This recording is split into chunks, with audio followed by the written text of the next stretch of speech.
Je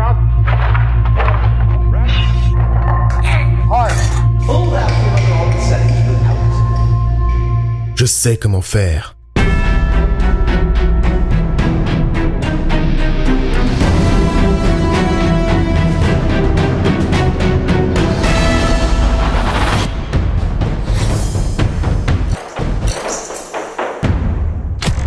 Pour apprendre, nous singeons. Du lancer de javelot préhistorique aux danses modernes les plus subtiles, on observe et on apprend. On voit quelqu'un faire et on tente de reproduire. On nous montre comment faire, puis on pratique. Encore et encore et encore.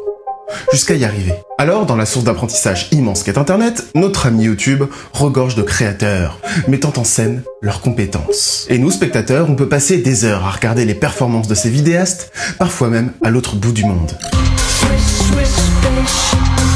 Et à chaque minute passée devant notre écran à les voir manier leur talent comme personne, on peut se dire, ça n'est pas si compliqué en fait. Je crois que je vois comment il fait. Swish, swish, bish. Tâchons de ne pas oublier l'importance de la pratique. C'est en tout cas la thèse qu'aborde Michael Kardas, doctorant en sciences du comportement, et Ed O'Brien, docteur en psychologie sociale et assistant à l'université de Chicago. Dans une étude publiée en 2017, les deux chercheurs partent du postulat suivant. Lorsque l'on regarde quelqu'un pratiquer une activité, on a tendance à surestimer notre propre capacité à la pratiquer. Ce que certains magazines ont ensuite appelé The YouTube Overconfidence Effect, ou dans la langue de Molière, l'effet de surconfiance de YouTube. L'effet YouTube de surconfiance ? Pour tester leur idée, Kardas et O'Brien ont mené une série d'expériences. La première vise à estimer l'importance de cet effet. Pour ça, ils recrutent environ 1000 participants, tirés pour qu'ils n'aient pas de compétences particulières dans le domaine d'expertise qui va suivre. Et croyez-moi, là, niveau domaine d'expertise, la suite se pose là. Les participants vont être séparés en 3 groupes. Le premier groupe, appelons-les les spectateurs, va être exposé à une vidéo de tirage de nappe.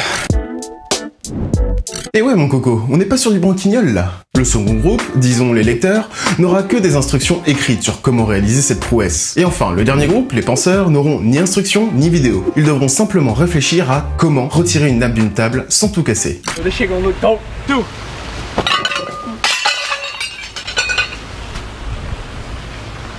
Chacun des participants devra ensuite s'auto-évaluer et se donner une note entre 1 et 7 selon s'ils s'estiment pas du tout capables d'y arriver ou s'ils ont une confiance totale en leur succès. Pour mesurer l'ampleur de cet effet, ils ont également séparé chaque groupe en 2, avec d'un côté des participants exposés plus longuement au problème et de l'autre moins longuement. C'est-à-dire, pour le groupe des spectateurs, que certains verront la vidéo qu'une seule fois, alors que l'autre groupe la verra 20 fois d'affilée. C'est beaucoup 20 fois, c'est beaucoup 20 fois, c'est beaucoup 20 fois. Et pour les 2 autres groupes, ils laisseront plus de temps pour lire les instructions et penser aux problèmes. Déjà, le temps d'exposition. Si les résultats varient très peu pour les lecteurs et les penseurs, chez les spectateurs, c'est une autre histoire. La différence est presque d'1 point sur 7, les spectateurs ayant vu la vidéo 20 fois étant plus confiants à propos de leur réussite. La différence étant significative, je vais donc me concentrer sur les groupes exposés plus longuement. Les spectateurs, ceux qui ont vu la vidéo, se sentent donc plus capables d'y arriver, avec une moyenne de 3,9 sur 7. Ils s'en sentent en tout cas plus capables que les lecteurs qui se sont donné une moyenne de 3,1 sur 7, eux-mêmes plus en confiance que nos simples penseurs avec leur timide 2,9. L'idée est là. Plus un spectateur est amené à observer le prodige de la nappe, plus il pensera comprendre comment faire, ou en tout cas, il en aura la sensation. Je connais le kung-fu. Prouve-le-moi.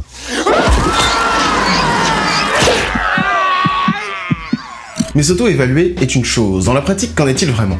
Les spectateurs ont-ils raison d'avoir confiance en leur mimétisme? Je vais peut-être faire quelques déçus, mais ils n'ont pas donné aux participants à s'exercer au tirage de nappe. Bah oui, on peut comprendre. Péter 1 milliard de sets de table, ça doit coûter du blé. Alors ils ont sélectionné un second groupe d'individus pour retenter le même type d'expérience, mais avec une vraie activité à la fin. Une activité tirée des plus grandes traditions ancestrales. Le sport phare du chasseur-cueilleur, miniaturisé dans le PMU du quartier, les fléchettes. Le principe est le même. Des participants n'ayant aucune compétence particulière dans les fléchettes devront regarder une vidéo d'un lancer de fléchettes. Ils sont ensuite séparés en 2 groupes, les prédicteurs et les performeurs. Les prédicteurs doivent estimer le score qu'ils se sentent capables d'atteindre après le visionnage de la vidéo, et les performeurs doivent tirer. Résultat, ces prétentieux prédicteurs pensent atteindre 43 points en moyenne, sans trop de soucis, là où dans la pratique, les pauvres performeurs atteignent tout juste les 20 points.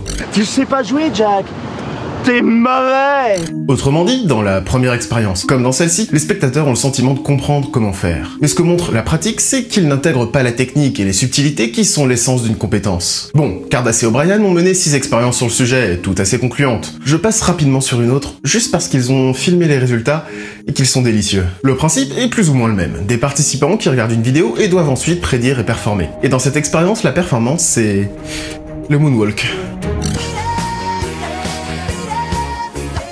Et si les participants se sentent en confiance sur leurs capacités, les résultats sont plus discutables.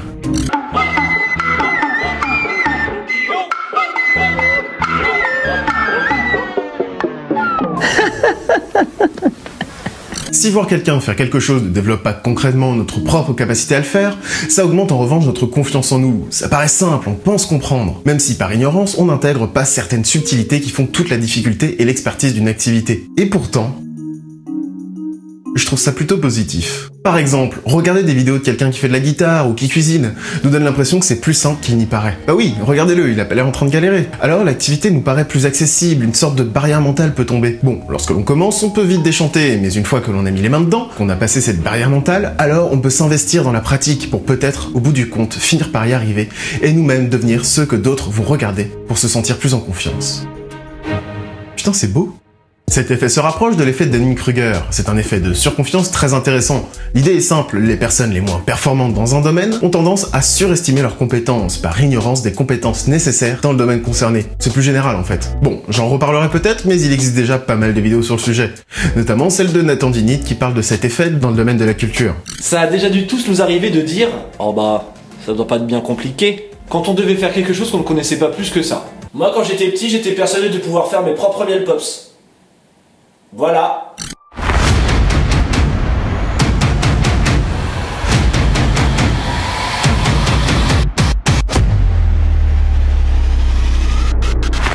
Abonne-toi.